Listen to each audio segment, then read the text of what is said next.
Okay, let's talk a bit about Labour today. A couple of things they've announced or said in the media recently. The first is Keir Starmer saying that they would never even talk to the SNP. Now, this was in relation to Scottish independence, but it's a general rule in the Labour Party that they don't work with the SNP, or, in fact, any party that isn't Labour. Now, why is that important? Well, it's important for Labour because they think that if you don't want the Tories, you should vote Labour, and that's the way it is. But it's bad for you, and it's bad for me, and it's bad for everyone, because it means that Labour takes some very bizarre positions.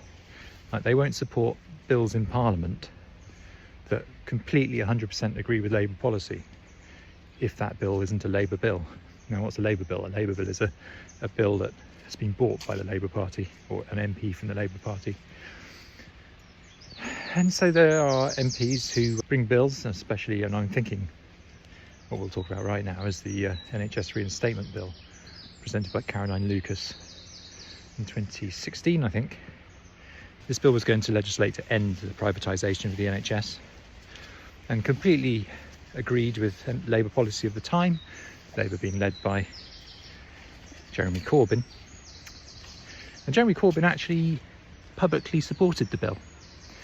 When it came to the Commons, he whipped his MPs to abstain, so it failed. So why would he do that? Because it's not a Labour bill. So because of Labour tribalism, not supporting bills that aren't Labour bills, it didn't get read in Parliament in that session, even though that was the first step to ending NHS privatisation, which Jeremy Corbyn liked to bang on about.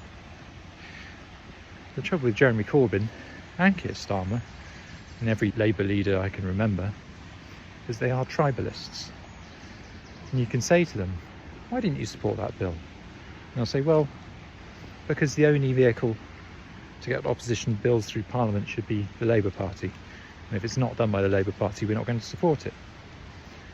Which is a ridiculous position when your MPs don't have a majority in Parliament. It just means that basically, even if you get a bill that has some sympathetic Tory MPs and could in theory pass if all the parties and some rebel Tories work together, it just means it won't pass.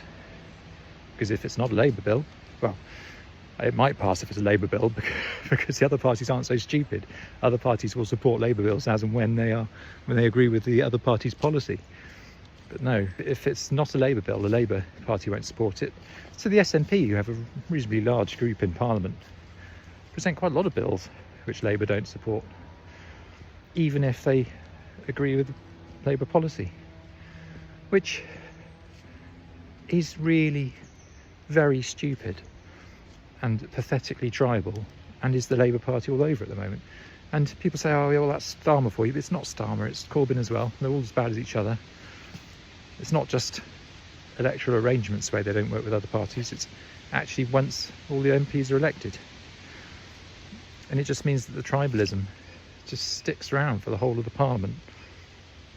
Now, it's frustrating as somebody who quite likes some bills that are quite good that just don't get very far because Labour don't support them.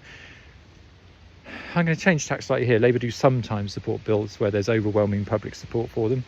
The example I can think of is my MP at the time, Vera Hobhouse, brought a bill forward to ban upskirting, which is taking photos of women up their skirts or dresses, which even the Tories supported, or a lot of them. So the Labour Party decided that was one they could support. But that's pretty rare, and probably because they would have got a lot of flack if they hadn't supported it.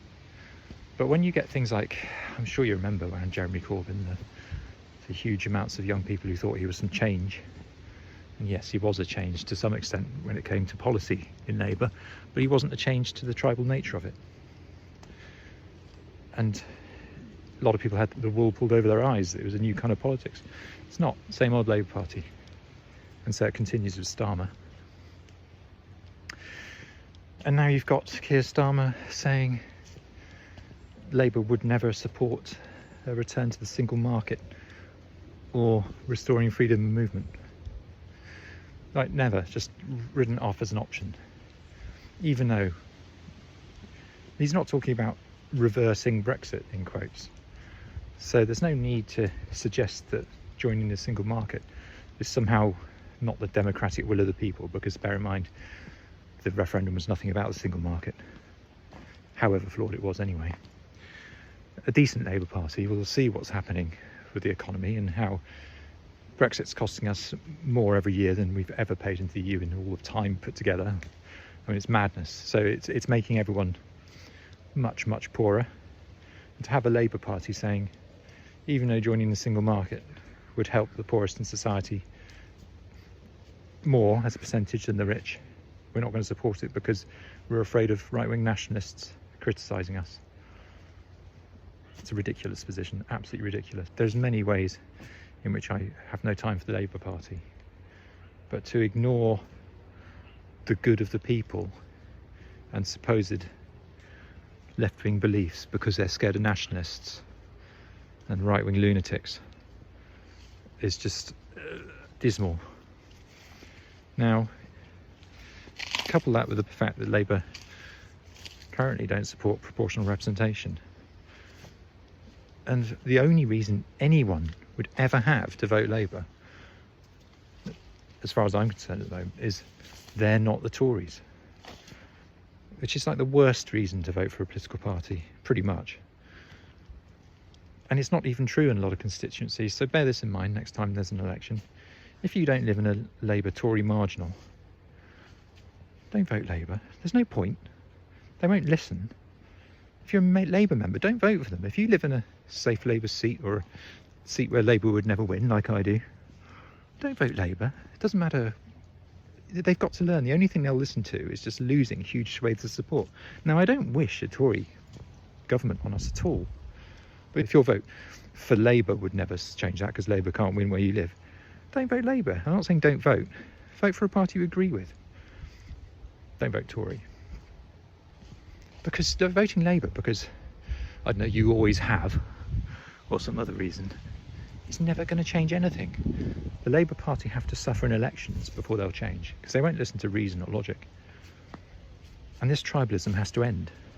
And the only way to end that is to make them realise that they need people to support them. They need to know that people will support them if they're going to bring in fairer elections or start working with other parties in Parliament.